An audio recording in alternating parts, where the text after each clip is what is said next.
അസ്സലാമു അലൈക്കും വറഹ്മത്തുള്ളാഹി വബറകാതുഹു. മുഅ്മിനീങ്ങളെ ബഹുമാനപ്പെട്ട ഇബ്നു അതാഇല്ലാഹി സിക്കന്ദരി റളിയല്ലാഹു അൻഹു മഹാനവറുകൾ ആരിഫീങ്ങളിൽ നിന്ന് ഉദ്ധരിക്കുന്ന വളരെ ഗൗരവമേറിയ ഒരു ഉപദേശം നമ്മെ ഓർമ്മപ്പെടുത്തുകയാണ്. റുബ്ബ സയ്യിഅത്തിൻ അഖ്ജലത് ആസിയൻ ഫഅതാഅ വറുബ്ബ ഹസനത്തിൻ അഅജബത് ത്വാഇയൻ ഫളാഅ. എത്രയോ കുറ്റം ചെയ്യുന്നവർ, എത്രയോ പാപം ചെയ്യുന്നവർ, ആ പാപങ്ങൾ ചെയ്തതിൻ്റെ പേരിൽ പാപം അവർ ഖേദിക്കുകയാണ്. ഞാനൊരു ദോഷം ചെയ്തു പോയില്ലേ, ഞാനൊരു പാപം ചെയ്തു പോയില്ലേ എന്നൊരു വിഷമം അദ്ദേഹത്തിൻ്റെ കൽബിൽ വരലോടുകൂടെ അവൻ അള്ളാഹുവിന് വഴിപ്പെട്ടവനാവുകയാണ്. വളരെ ശ്രദ്ധേയമായ ഒരു വാക്കാണ്. അവൻ ദോഷം ചെയ്തു, അത് തെറ്റാണ്, അത് ചെയ്യാൻ പാടില്ല.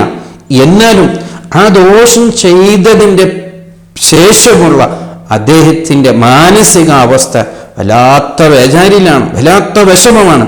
അതും വലിയൊരു തൗഫീഖാണ്. ദോഷം ചെയ്തതിൻ്റെ പേരിൽ അതേ ബേജാറാകുന്നൊരു മനസ്സ്, വിഷമിക്കുന്നൊരു മനസ്സ് ഇനിങ്ങനെ ചെയ്തു പോകരുത് എന്നുള്ള ചിന്തിക്കുന്ന മനസ്സ് കിട്ടുക എന്ന് പറയുന്നതും അള്ളാഹുവിന് വഴിപ്പെടലാണ്, അള്ളാഹുവിന് ഇഷ്ടപ്പെടുന്നൊരു കാര്യമാണ് എന്ന്. അങ്ങനെ എത്രയോ ദോഷം ചെയ്തവരുണ്ട്. അതേ സമയത്ത് ഇനി പറയുന്ന കാര്യമാണ് ശ്രദ്ധിക്കേണ്ടത്. എത്രയോ നന്മ ചെയ്യുന്നവർ, ധാരാളം നിസ്കരിക്കുന്നവരാവട്ടെ, ഖുർആൻ ഓതുന്നവരാവട്ടെ, ദിക്റുകൾ ചൊല്ലുന്നവരാവട്ടെ, അങ്ങനെ നന്മകൾ ചെയ്തതിൻ്റെ ശേഷം അവരെ മനസ്സിൽ ഒരു തോന്നൽ വരികയാണ്, ഞാൻ നന്നായി ഇബാദത്ത് ചെയ്തു എന്ന്. എൻ്റെ കൂടെയുള്ളവരൊന്നും അങ്ങനെ ചെയ്തിട്ടില്ല, ഞാനാണ് വലിയൊരു ഇബാദത്ത് ചെയ്തവന് എന്ന് പല അമലുകൾ ചെയ്തതിൻ്റെ ശേഷം അങ്ങനെ ഒരു ചിന്ത നമ്മളെ കൽബിലേക്ക് വരികയാണ്. അതോടുകൂടെ അവൻ വലിയൊരു തെറ്റുകാരനാവുകയാണ്. ഇവിടെയാണ് മനസ്സിലാക്കേണ്ടത്. നേരത്തെ പറഞ്ഞത് എന്താണ്? എത്രയോ ദോഷം ചെയ്തവർ അവസാനം ഒരു നല്ല ഇബാദത്ത് ചെയ്തവനാവുകയാണ്. അവൻ്റെ കൽബിൻ്റെ ആ മാനസികാവസ്ഥ അങ്ങനെ ആയതിൻ്റെ പേരിൽ. അതേ സമയത്ത് എത്രയോ നന്മ ചെയ്തവർ അതിൻ്റെ അവസാനം അവൻ വലിയൊരു തെറ്റ് ചെയ്തവനാവുകയാണ്. എത്രമാത്രം ഗൗരവമുള്ളൊരു വിഷയമാണ്, പലപ്പോഴും നാം ശ്രദ്ധിക്കാത്തൊരു വിഷയമാണ്. കേവലം ഒരു ഇബാദത്ത് ചെയ്തതുകൊണ്ട് കാര്യമായില്ല. ആ ചെയ്തതിൻ്റെ ശേഷം നമ്മളെ കൽബിലുണ്ടാകേണ്ടത് സമാധാനമല്ല, പേടിയാണ്. റബ്ബിത് പൊരുത്തപ്പെടുമോ, റബ്ബിത് ഇഷ്ടപ്പെടുമോ? അള്ളാഹുവെന്നു നമ്മളെ കൽബിൽ ആഗ്രഹിക്കുന്നത് അവനെ ഭയപ്പെടുക, അവനെ കൊതിക്കുക എന്നുള്ള അവസ്ഥ. അല്ലാതെ എന്നവ ഇഷ്ടപ്പെട്ടു എന്നോ എന്നെ ഇഷ്ടപ്പെട്ടിട്ടുണ്ട് എന്നുള്ള ഒരു തീരുമാനമല്ല. തീരുമാനിക്കാനായിട്ടില്ലല്ലോ. എന്നെ അല്ലാഹു ഇഷ്ടപ്പെടാൻ എന്തുണ്ട് നമ്മുടെ കയ്യിൽ? അതുകൊണ്ടല്ലേ ബഹുമാനപ്പെട്ട ഇബ്രാഹിം നബി അലൈഹിസ്സലാമിനോട് അള്ളാഹു കൽപ്പിച്ചതാണ്.